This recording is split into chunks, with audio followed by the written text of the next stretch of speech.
tinha uma firma aqui, chamava Companhia dos Ingleses, que tirava ouro aí.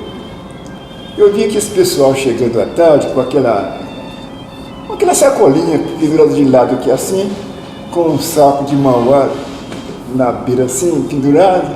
Um saco de mauá, então um paletó velho. A minha paixão foi chegar de tarde também com aquele negócio.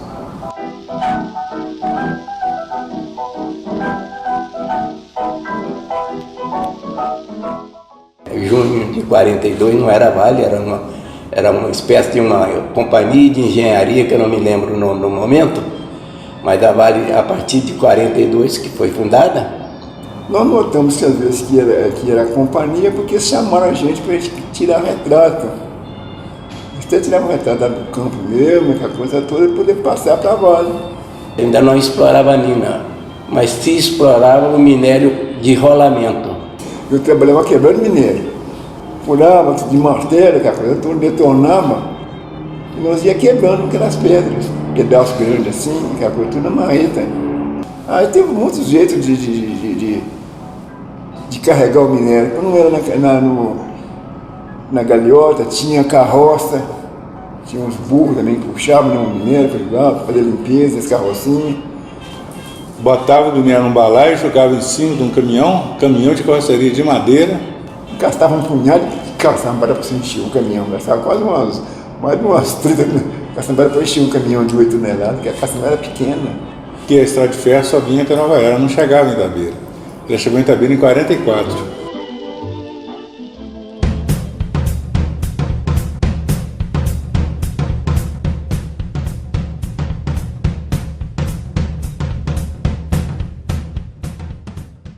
Então nós tínhamos essa plena consciência de que a Vale cresceu a partir da Segunda Guerra.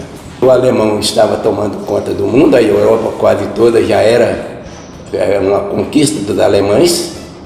Então os Estados Unidos, juntamente com a Inglaterra e outros aliados, e o Brasil também, que passou a ser aliado, tinha que buscar condição de atender essas necessidades da guerra, né? À medida que o minério, a ampliação de minério era vendido, ela também crescia os seus equipamentos. Saindo daqueles caminhõezinhos da época de 10, 12 toneladas, subindo gradativamente para 15 toneladas, depois veio 22 toneladas, 35 toneladas, 50 toneladas, até quando eu saí da manutenção de equipamento, eu deixei os caminhões de 150 toneladas, que são os caminhões elétricos. As primeiras escavadeiras aconteceram aproximadamente em 45, 46, pouco depois da guerra. Naquela época não era usina ainda, eram os famosos bretadores e a área de peneiramento. O suporte todo das correias era em madeira. Tinha uns roletes, né, ligados na madeira. Tudo que existia no Cauê naquela época pra gente era algo incomensurável, bem grande mesmo, que a gente não podia nem imaginar. As perfuratrizes, as cavadeiras, embora comparando com as de hoje, são de pequeno porte, mas naquela época era uma sumidade. A guerra acabou em 45 em decorrência de quê? Da bomba atômica, que ninguém esperava, né? Aí a extração de minério aqui também caiu. Em 1947, com o plano Marshall americano de fornecer empréstimos, subsídios aos países que tinham sido vitimados pela guerra, esse plano Marshall ele fez com que muitas nações se erguessem novamente e começassem a comprar minério de ferro novamente. Então, em 53, a Vale começou a fornecer para o Japão. Então, o Eliezer falou assim, o nosso mercado natural é Europa e Japão. E quando ele vai para lá, ele fala assim, poxa, ainda as tecnologias estão mudando, né? Antes tinha que entrar a carga direto no forno. Os japoneses eles já tinham uma outra estratégia, eles já aproveitavam outros tipos de minério e faziam uma carga chamada sinter. que aceitavam um minério mais fino. Então a Vale falou, opa, aqui já tem uma oportunidade. Então ele pensou em quantidade e porto. Nessa década de 50, que se veio a pensar assim, num projeto de integração mina, ferrovia e porto. Esse projeto, que foi colocado em 1960, que viabilizou toda essa condição de hoje. Foi histórico porque a Vale passou a ter o seu próprio porto, né? Saiu de Paú para ir para montar o porto de Tubarão, onde nós sabíamos que a capacidade instalada era 10 vezes mais do que aquilo que nós tínhamos condição na época de produzir.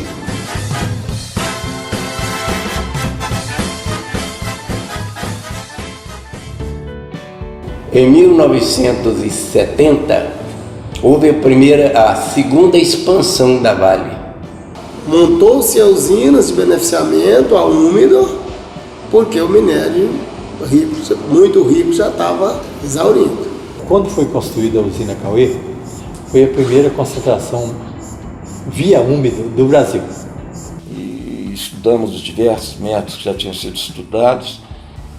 Ainda não existia essa máquina também não. A primeira máquina a úmido foi essa porcariazinha que nós fizemos lá no laboratório. Foi criado a concentração magnética, que é os concentradores magnéticos Jonas que estão até hoje rodando. Centenas de empreiteiros passaram por Itabira naqueles momentos, milhares de pessoas.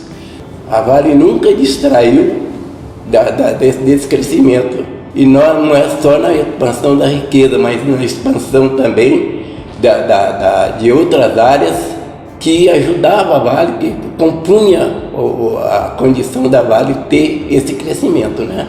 Que seria cidades, que seria estados, aí sucessivamente.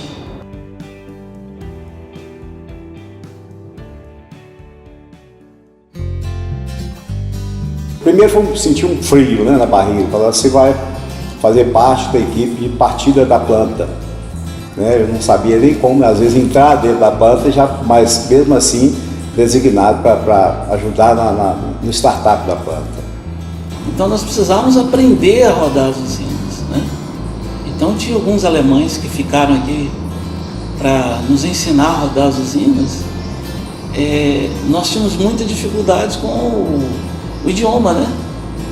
Mas eles forçavam o português, nós não tínhamos como falar o alemão. Que a nossa média de idade era 19 anos. E não tinha um filho de Deus que já tinha tratado de minério na vida. E a gente também, para ser sincero, você não sabia o que você estava fazendo. A verdade é essa. E a dificuldade para rodar as usinas foi muito grande. Mas conseguiram. Nessa época, daí para cá, tornou-se necessário ter uma interface. Como é que eu vou interagir com esse cara? E aí as interfaces vieram com grandes painéis, eram desenhados grandes painéis com a representação dos processos. Na época, quando eu operava, era painel sinótico, era o que dava uns 20, 30 metros de painel, só com luzes. Cogitou-se até colocar patins no operador. Porque como é que ele faria para tomar conta do painel de 30 metros de comprimento? Pensa bem.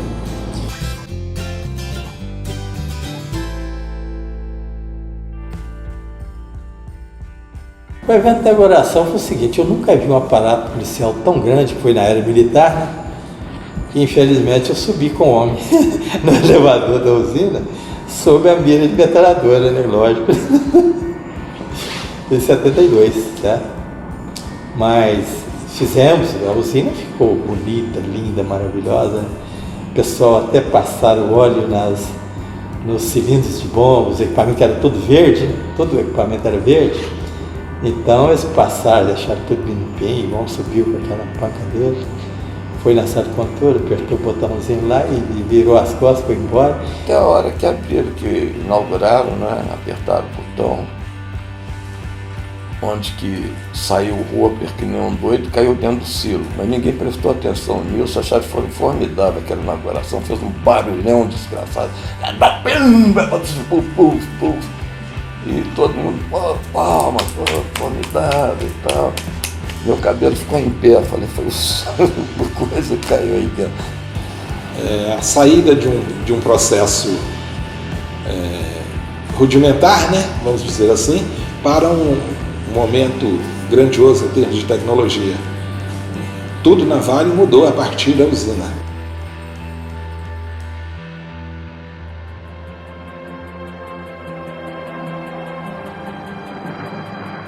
Para fazer volume, né, entenderam e foram felizes e vamos construir Conceição. Porque foi feita uma usina nova com uma concepção um pouco diferente, né? Uma tecnologia mais nova, de compactar a usina. Não, mas foi aí todo mundo vibrou, né? Mais uma planta startando, né? Levou-se todos os conhecimentos que adquiriu aqui do Cauê, os mais velhos que estavam aqui foram para lá ajudar a impulsionar a Conceição. E foi um sucesso. Tá? O computador da época era o que a gente chamava do grande book, que era um equipamento todo verde, o computador e aqueles painel enorme, aquela coisa que era uma sala gigante para comportar ele, né? Às vezes podia dar algum problema elétrico e o Fox parava. Meu Deus do céu, para voltar aquele computador não era fácil, tá? E ele tinha a enorme capacidade de 24K de memória. E a Vale, depois de passado um ano e pouco, foi lá e não, precisamos expandir isso. Expandiu para 48K. E rodava a usina toda nesse negócio.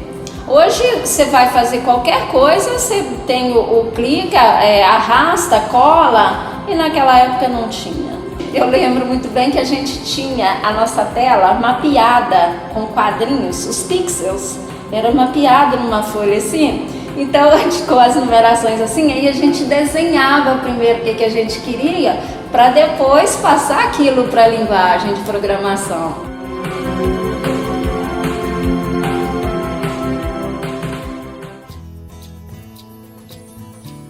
Eu acompanhei no Cauê algumas transformações no Cauê.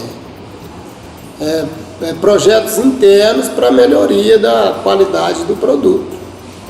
Então, na década de 80, que foi marco, né, não só para mim, mas eu, assim, pelo menos na região aqui era nova, que não era comum na Vale, foi o processo de flotação. No primeiro momento a gente até achava estranho, né, adicionar, né, amido de milho num processo, no minério. No primeiro momento ficava algo assim bem estranho, né? Em 93, 95 foi quando Conceição entrou o sistema de flotação. Foi onde que eles montaram as colunas de flotação em Conceição. Já tinha montado a bancada convencional em Cauê.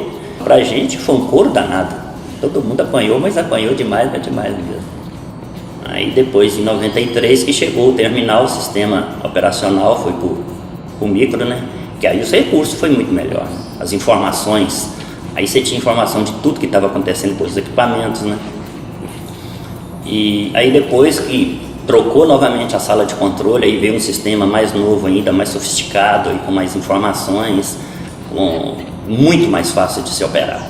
E aí, a partir daí, realmente o foco tornou-se cada vez mais forte em software. Então foi uma época de muita borbulhar de tecnologia.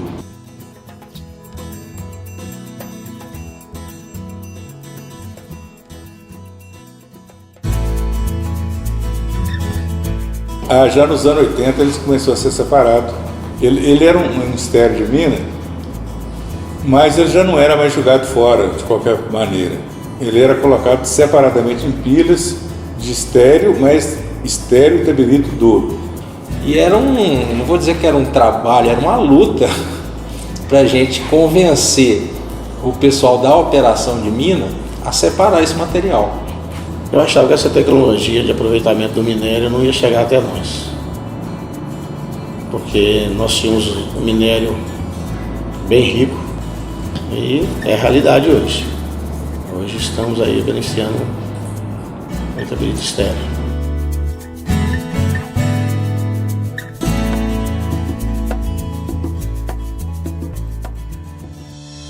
Olha, essa terceira onda, ela vem exatamente para continuar a exploração das reservas remanescentes, que são reservas expressivas de minério de ferro aqui em Itabira, E ela também complementa com a exigência de mercado, que cada vez mais, no que tange a pellet feed, necessidade de produções aí cada vez mais, mais premium. O primeiro projeto conceitual básico de aproveitamento dos estabilizadores compactos, ele era para ser inaugurado em 2004. É um projeto com uma capacidade muito menor, né? Eram 2 milhões de produção. Ele ia ficar onde é a medicina, ali na Conceição. Hoje, pra você ter uma ideia, como o projeto é diferente escala, hoje ali é só oficina. Essa estratégia de ter uma planta piloto, ela não foi executada, né? E acabou a gente tendo que a planta piloto foi uma usina de 12 milhões de toneladas de 1 bilhão e 200 milhões de doses. Era lógico, só não era econômico. Na hora que se tornou econômico, veio o projeto. E aprovamos em 2009 e começamos as obras logo em 2010. Me recordo da primeira visita aqui em Itabira, onde a gente veio estudar a área estava toda... A gente imaginava um projeto, mas naquela época a gente não tinha noção que iam ser 3 projetos. Então quando você vê um projeto que ele começa desde o início, desde a britagem até o pátio de produto, você bate o olho nele e fala, nu. É importante implantar um empreendimento como esse.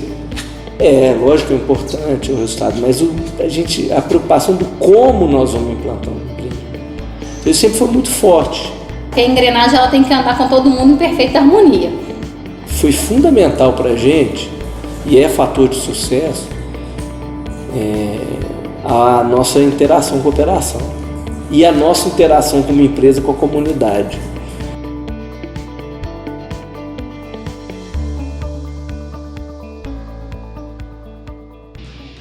Uma nova maneira de minerar, né? Processos novos, onde a gente consegue tratar um minério com teor de ferro mais baixo, né? Porque hoje a moagem passa a ser o coração da usina, porque se a moagem for mal, o resto da planta todo vai mal. Conectividade. As usinas estão muito conectadas. O que mais pegou é a parte de tecnologia, porque a tecnologia era nova, alguns conceitos novos que não tinham sido usados aqui na Vale, e você pôr plataformas tecnológicas que no papel funcionam, mas sair do papel e pôr na prática para funcionar é outra coisa muito diferente.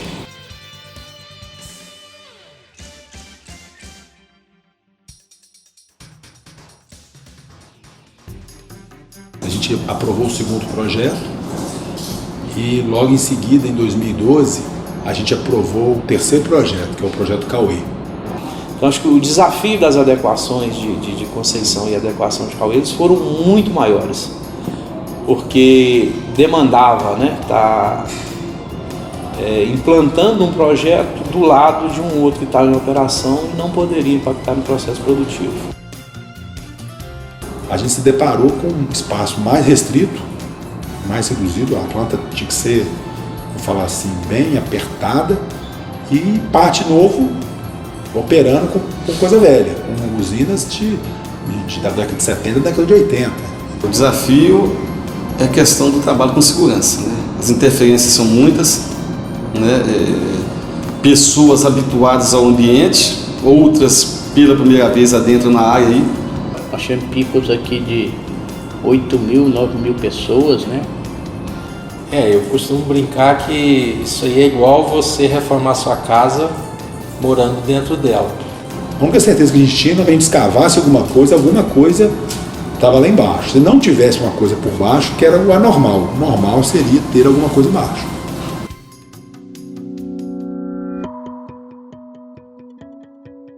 Cada pedacinho que rodava era uma vitória, uma comemoração. É emocionante o dia que eu cheguei ali no Conceição, no Mirante ali, que eu parei e olhei aquele prédio do peneiramento fazendo barulho, vibrando. Falei, putz, como é que funcionou esse negócio? Quando a gente colocou para operar o primeiro projeto, é igual você ganhar uma partida dramática, né? Aquela filtragem deu uma canseira muito grande, né? E a gente ficava na usina até 10 horas da noite todo dia. Ficamos aí 15, 20 dias até 10 horas da noite todo dia. E o negócio ia e Caiu o minério na pilha? Sim ou não? Não. Então não tem startup. E a gente muito pressionado naquela época o prazo, né? Todo dia é amanhã, todo dia é amanhã. Na hora que saiu o primeiro minério, né? Foi muito interessante. Então as pessoas falando ali, um queria tomar banho nele, o outro queria comer o minério. Eu lembro de muita gente chorar. De muita gente chorar mesmo. Foi o filho que nasceu, né? Nasceu o menino. Quando ela começou a estabilizar, também deu um sentimento de realização, né? De você estar conseguindo manter aquilo operando.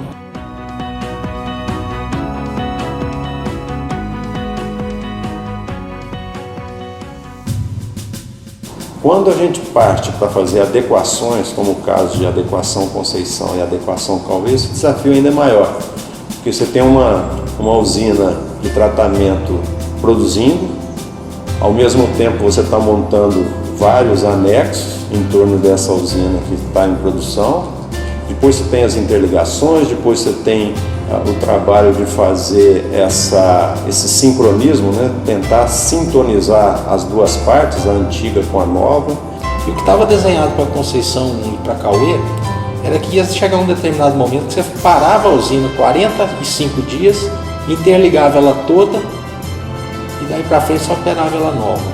Então nesse momento nós tivemos aí um trabalho de planejamento muito bacana que eu acho que vai ficar aí para a Vale, que foi exatamente interligar a usina nova e a velha em fases, né? Ele interligava uma parte, testava, punha ela em pleno funcionamento, interligava outra parte, testava, punha em pleno funcionamento.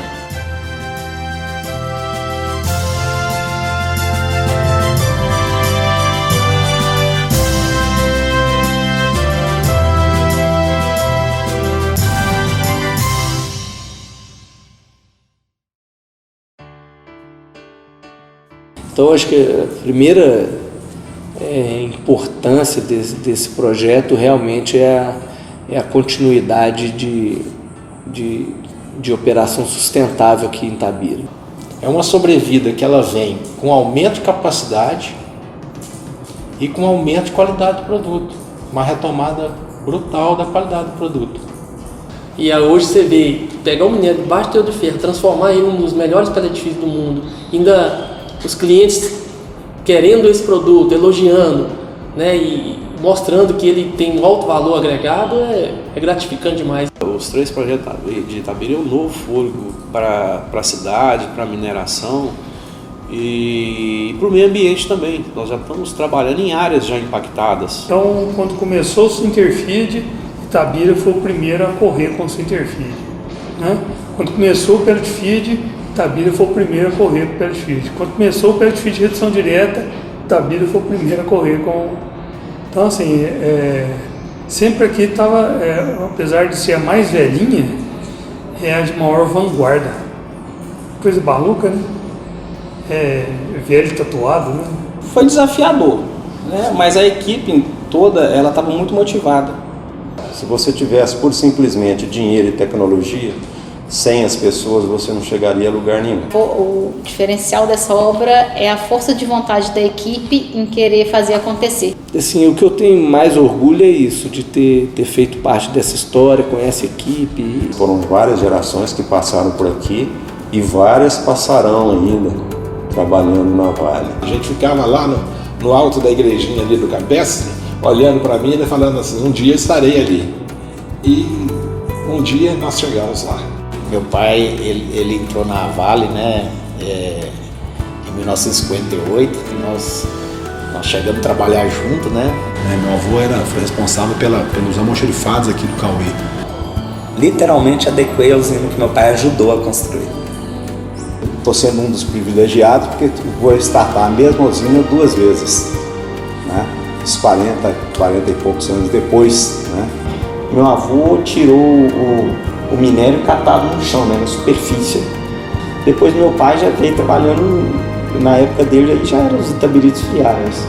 E eu agora no itabirito compacto, né. E assim, é uma grande honra, é um grande orgulho ter podido assim, faziam parte de um pouquinho aí dessa história aí, que é uma história grande, é uma história de uma empresa que pra gente é uma referência nacional. Dá orgulho, né, trabalhar na Vale, principalmente em Itabira, vendo isso tudo acontecendo. Hoje a gente está num momento de bonança, assim, de crescimento, de transformar tudo que a gente sonhou, né, alguns anos atrás em realidade.